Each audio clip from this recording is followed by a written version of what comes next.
Podimo, las mejores historias en audio. En esta sociedad patriarcal, el cuerpo de la mujer ha sido por tradición territorio del hombre, del padre, del cónyuge, del médico, pero casi nunca territorio de expresión de la mujer misma. Yo, la verdad, creo que la monogamia es una elección. Lo que yo no creo es en la monogamia por imposición. El deseo sexual es la fuerza de la vida, es la fuerza de la creación.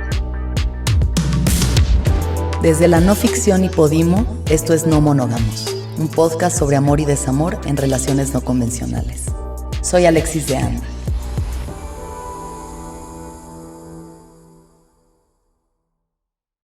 Camila Barrera sintió que el mundo se le derrumbaba cuando los médicos le dijeron que nunca iba a poder tener hijos. Había soñado toda la vida con ser mamá, pero ahora, según su ginecólogo, tenía un problema con sus ciclos menstruales que le impediría quedar embarazada. Cuando me dijeron eso, yo decía, no lo puedo creer, como que esto no puede ser real. Pero pues los exámenes decían que era real y los médicos decían que era real. Buscó soluciones en internet hasta que encontró una terapeuta que se llamaba Ana Silvia Serrano. Ella proponía un método con obsidiana, una piedra ancestral de los pueblos indígenas. La terapia ayudaría a sanar los órganos reproductivos de la mujer, sacando a la luz los traumas y recuerdos dolorosos de su historia. Y yo básicamente me empeño en que yo tengo que hablar con Ana Silvia porque yo sé que esa es como la terapia que me va a hacer traer a mi bebé al mundo. Entonces Camila empezó a hacer la terapia por su cuenta basándose en artículos de Ana Silvia. Lo hizo con un instrumento llamado Osiris. Es una obsidiana que se mete intravaginal en las noches y eso catapulta los sueños, las sensaciones, pone a sentir. A través de esas experiencias se podía encontrar con sus sombras y con su sufrimiento y empezar a sanarlos. En la medida en que sanaba su mente, también sanaba su cuerpo. Para mí la terapia con obsidiana fue la puerta a entender lo que significa la cultura patriarcal en el cuerpo de la mujer. Entender que esta historia que nos han contado, este machismo del que hablamos, no está solamente inmerso en nuestra psique y en nuestra mente, sino que está tatuada en nuestra piel y que cada músculo de nuestro cuerpo guarda una memoria corporal que nos ha dejado el patriarcado. En ese momento estaba casada, pero le empezó a gustar un compañero de trabajo. Me arrastraba como el deseo, era como, no, que es este hombre tan divino. Decidió no meterse con él, en parte por serle fiel a su pareja y en parte porque sentía que el deseo era algo en un momento, algo provocado exclusivamente por la terapia. En ese momento Camila estaba estudiando en California. A los meses se puso en contacto con Ana Silvia y le organizó varios talleres en Los Ángeles para poderla conocer. El encuentro en el aeropuerto fue mágico. Era la primera vez que se veían en persona. Se nos desgranaron las lágrimas así como de emoción y luego manejando hacia mi casa en el carro nos dábamos cuenta de muchas coincidencias que tenían nuestras vidas. En ese viaje, Camila le contó a Ana Silvia que gracias a la terapia, sus ciclos menstruales ya estaban bien, que esperaba quedar embarazada pronto y que encima se había enamorado de alguien, su compañero de trabajo, por primera vez en mucho tiempo. Y entonces ella me dijo eso, ¿sí? Me dijo como, bueno, pero también tienes que pensar que si la obsidiana te demostró eso, pues cuán infiel te fuiste tú, ¿sí? Siéndole más fiel a tu pareja que a ti misma. Si el deseo estaba, si el amor estaba, ¿por qué entonces no te entregabas a eso? Camila no podía creer lo que estaba escuchando. Esas palabras le hicieron pensar en la importancia que tenía su deseo y en los acuerdos que tenía con Esteban, su esposo. Porque nos han enseñado que la fidelidad primero está como a Dios y después está a la pareja y si hay un papá por ahí también al papá, pero nosotras nos quedamos de últimas y eso es muy nocivo para nuestra salud, para nuestro corazón, para nuestra mente. Días después iban en el carro camino a dar un taller a las afueras de la ciudad. Camila iba manejando cuando la terapeuta la sacudió por segunda vez. Es que tú tienes que entender que la familia y la sexualidad son dos cosas absolutamente distintas. Y yo le decía, Ana Silvia, explícame eso, yo no puedo entender lo que tú me estás diciendo. Y me acuerdo que era como que mi cabeza hacía como, ¡guau! ¿Sabes? Como, ¿qué? Y ella me decía, pues claro, que la sexualidad es una cosa y la vivencia de la sexualidad es una cosa, y la familia es otra cosa y no tienen por qué coincidir y a veces no coinciden. Y a veces coinciden y también la sexualidad coincide con otras cosas. Y yo, wow. En ese momento, Camila estaba totalmente comprometida con cuidar el amor de Esteban. Era la primera de sus parejas a la que le prometía ser honesta sobre todas las cosas. Y cuando ella me dijo esto era como darle un vuelco a toda esa estructura mental que yo tenía hasta ese momento y decir, ok, esto se puede ver de otra manera, pero me daba miedo porque entonces, ¿cómo es esto? ¿Sabes? ¿Qué significa eso entonces? ¿Cómo lo llevas a la práctica? Eso me daba como mucho miedo. La conversación que tuvo ese día con ella cambiaría el curso de la relación que tenía con el hombre que amaba. Pero antes de llegar a este punto, vamos un poco atrás para entender su historia de vida. Camila Barrera pasó su niñez en Bogotá entre dos figuras radicalmente opuestas que marcaron su visión del mundo y del sexo. Su papá era un diplomático hinduista, apegado a la espiritualidad y la meditación, austero en todos los sentidos. Yo fui iniciada en uno de los caminos del hinduismo desde muy pequeñita, cuando tenía como 2 años, porque mi papá estaba muy metido en eso, entonces éramos vegetarianos, cosas pues que, digamos, hace 34 años pues no eran tan normales como ahora. Y eso también tenía mucho que ver con el erotismo. Mi papá tenía así como un acercamiento mucho más sacro a todo el tema de la sexualidad, como espiritualizándolo siempre. Su mamá era una mujer libertaria y fiestera, entregada a los placeres de la vida. Feminista, hija de una mujer feminista, digamos tratando de liberarse por cualquier lado que se le viera, incluida el tema de la sexualidad. No tenía ningún problema en hablar sobre sexo oral, sexo anal, Era una niña cuando sus papás se separaron y ella se quedó con su mamá y sus 2 hermanas. Por eso nunca se privó de llevar hombres a dormir a la casa cuando era adolescente. Su mamá era su amiga y su confidente para esas cosas, la persona que le daba a ella y a sus hermanas un lugar seguro en el que podían disfrutar del sexo sin pudor ni vergüenza. Cuando cumplió 14 años, se fue con su hermana mayor a pasar unas vacaciones a Pasto, otra ciudad de Colombia. Allá se enamoró de un amigo de ella y esa fue la primera vez que tuvo sexo con un hombre. Fue una exploración y fue chévere porque pues él era un chico chévere, nos queríamos y todo fue como amoroso, pero finalmente era como una sexualidad que yo hoy pues miro hacia atrás y digo súper masculina, ¿sabes? De te desvisto, te penetro y te digo que te amo y me voy. Pues básicamente fue como una cosa que yo decía, ¿es en serio que esto es la sexualidad? Y me acuerdo que, claro, sangré después de eso y yo decía, uy, wow, qué cosa como tan... No sé, me parecía un poquito como hasta sórdido. Ese día extrañó mucho a su mamá para contarle lo que había pasado, para sentirse protegida, entender por qué sangraba y procesar esa experiencia. Pero con el tiempo fue disfrutando cada vez más. Estuvo allá 3 meses hasta que volvió a Bogotá y dejó a ese chico. Esa experiencia la convirtió en la primera experta en sexo dentro del salón de su colegio, que era femenino y católico. Entre compañeras tenían una práctica llamada el banquillo, que era que nos poníamos en la mitad, la que era llamada el banquillo, y cada una daba su acusación pertinente. Y pues yo claramente era una de las acusadas frecuentemente, porque pues claro, esos comportamientos era como entonces sí, que estuvo con este y después con este y con el novio, el que había sido novio de no sé quién. ¿Por qué se juzgaba a quien expresara su sexualidad? ¿Por qué sentirse culpable por eso? Se preguntó por primera vez. Esas preguntas chocaban con la idea que le había inculcado su mamá, que le mostraba el sexo como algo libre, y su papá, que lo veía como sagrado. Casi por 10 años, Camila tuvo una serie de relaciones largas, serias e intensas con varios hombres. En casi todas fue infiel.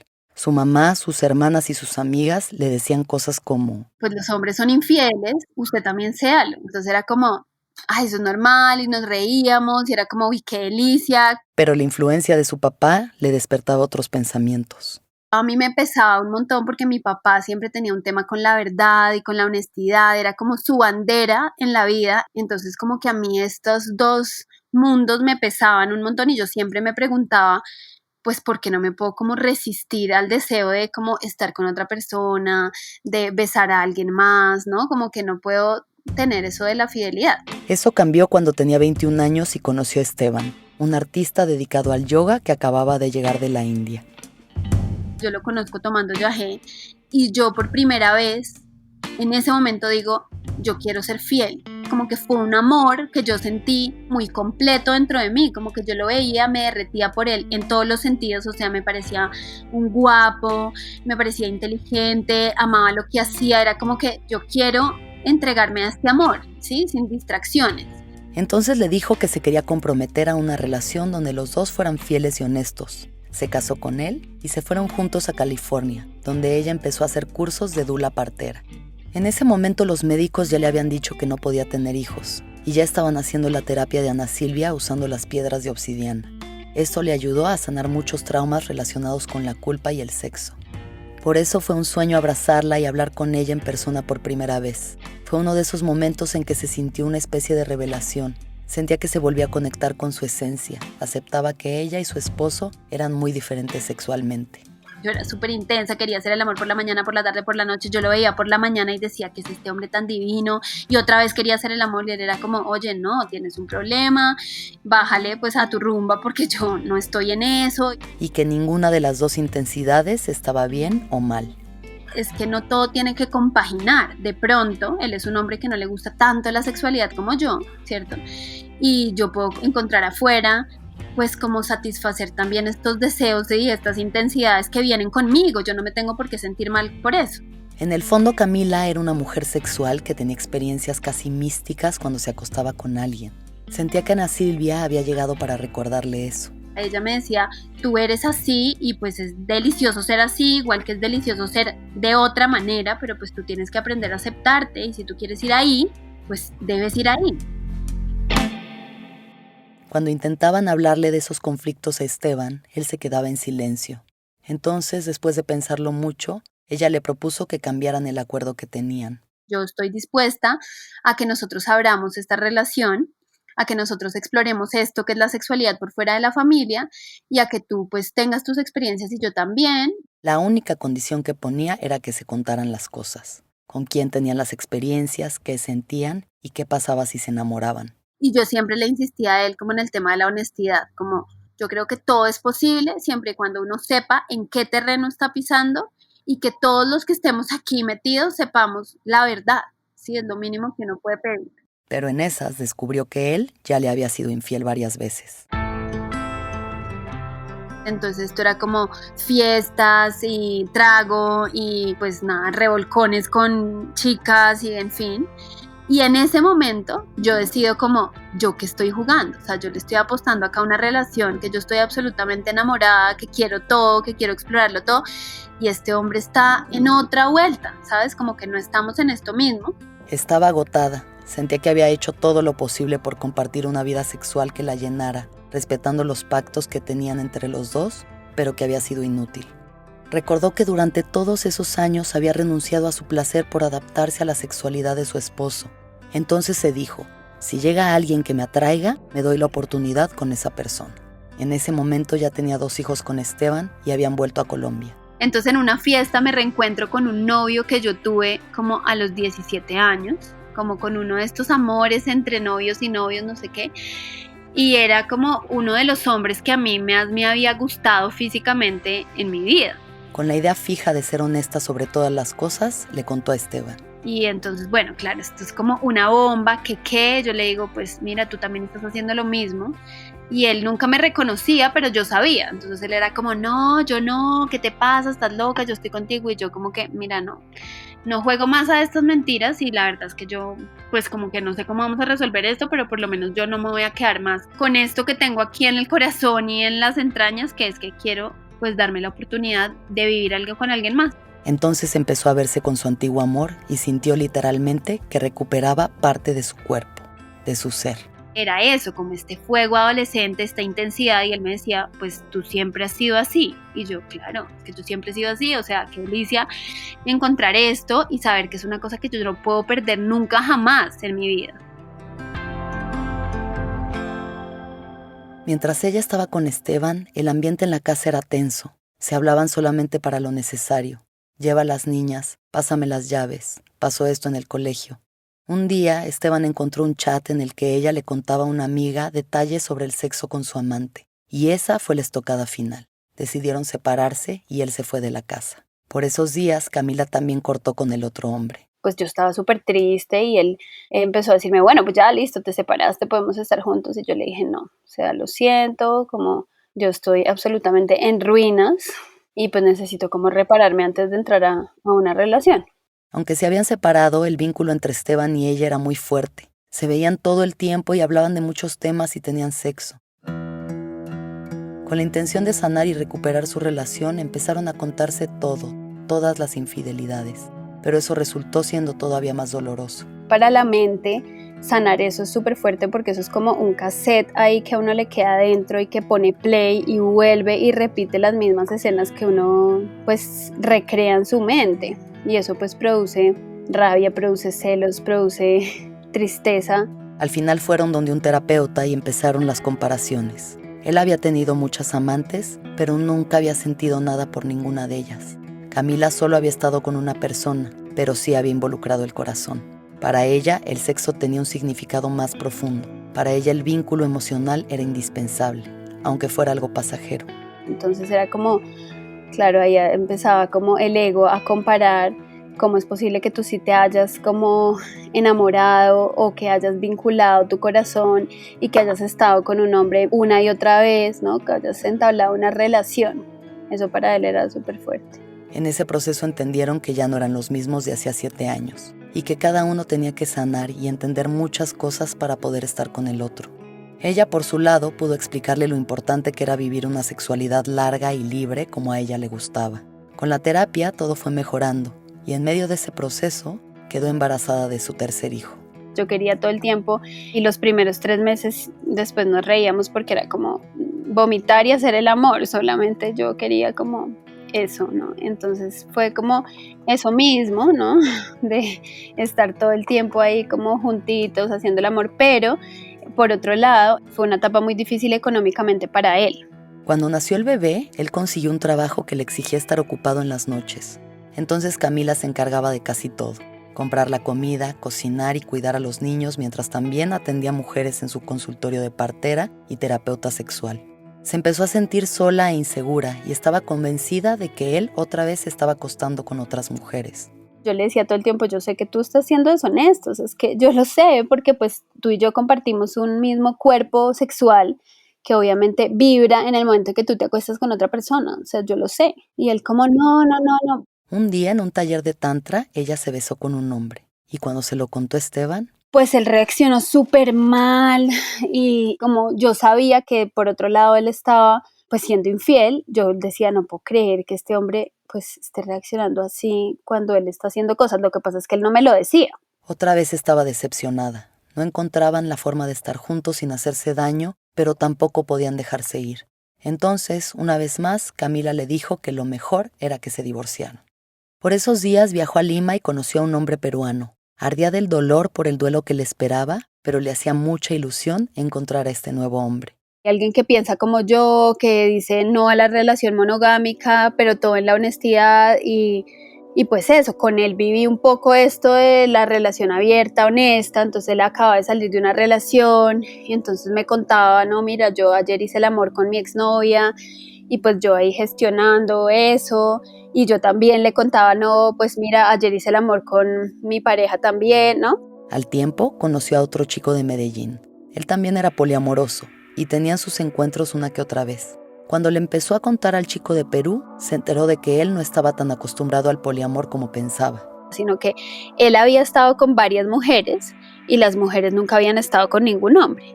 Entonces yo le dije, no, pues o sea, tú no has tenido que gestionar eso, que no es nada fácil y demás, bueno. Entonces, claro, las primeras veces que yo le contaba a él que yo hacía el amor con Esteban, que me había gustado este otro chico y todo, pues él entraba en unas crisis muy profundas. Me decía, me estoy vuelto nada, esto me está doliendo demasiado, yo no sé si voy a poder con esto. La relación con el peruano no aguantó y eventualmente se distanciaron.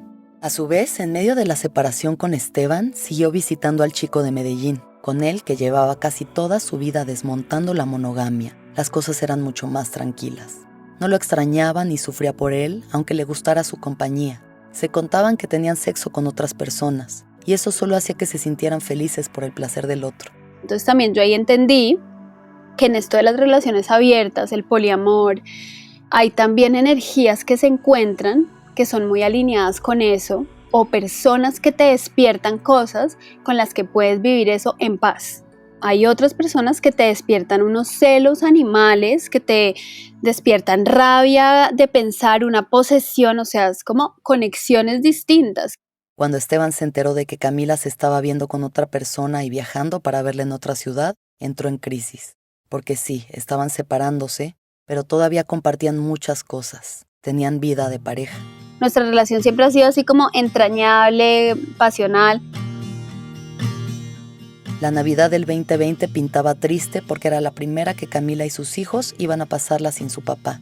Pero Esteban llegó de sorpresa a última hora y estuvieron esos días juntos en la casa de la mamá de Camila en las afueras de Bogotá.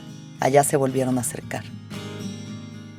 Después se fueron juntos para la finca de unos amigos y él empezó a coquetear con otra mujer dentro del mismo paseo. Esteban le contó a Camila que habían hecho sexting después de volver a Bogotá. Te juro que ese día casi me rompo las piernas haciendo ejercicio, medité, respiré, todo esto porque yo no le quería decir a él todas las cosas que se le ocurren a uno en la mente. O sea, ¿cómo puedes estar coqueteando con esa vieja ¿sí? Pero entonces respiró e intentó recordar que el amor no es posesivo. Se preguntó qué era lo que tenía que trabajar dentro de sí misma para no sentirse así. Yo creo que lo que soy ahora, lo que era hace 10 años, es que ahora sé que eso me pertenece a mí, que esos celos vienen desde una herida mía, desde una psique mía, que tiene una historia que no es la historia que yo quisiera escribir hoy. Entonces eso lo gestiono yo, no se lo pongo a él. En este momento Camila y Esteban aún están descubriendo qué quieren vivir juntos, qué es lo que tienen que sanar. Aún están explorando el amor que se tienen un día a la vez.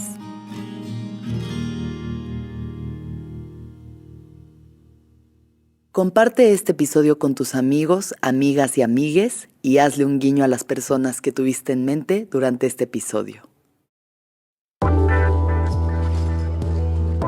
No Monógamos es un podcast producido por La No Ficción y Podimo, la principal plataforma de podcast y audiolibros en español. El guión de este episodio fue de Margarita Restrepo. La edición es de Miguel Reyes, el diseño de sonido de Daniel Díaz y Valentina Fonseca. La foto de la carátula es de Ray Contreras y el diseño de Isabela Soto, quien es también la manager de audiencias de La No Ficción. Jocelyn Quintana es la coordinadora administrativa y de estrategia. Tatiana Lozano es la productora general de No Monógamos. Soy Alexis de Anda. Muchas gracias por escucharnos. Nos vemos en una semana.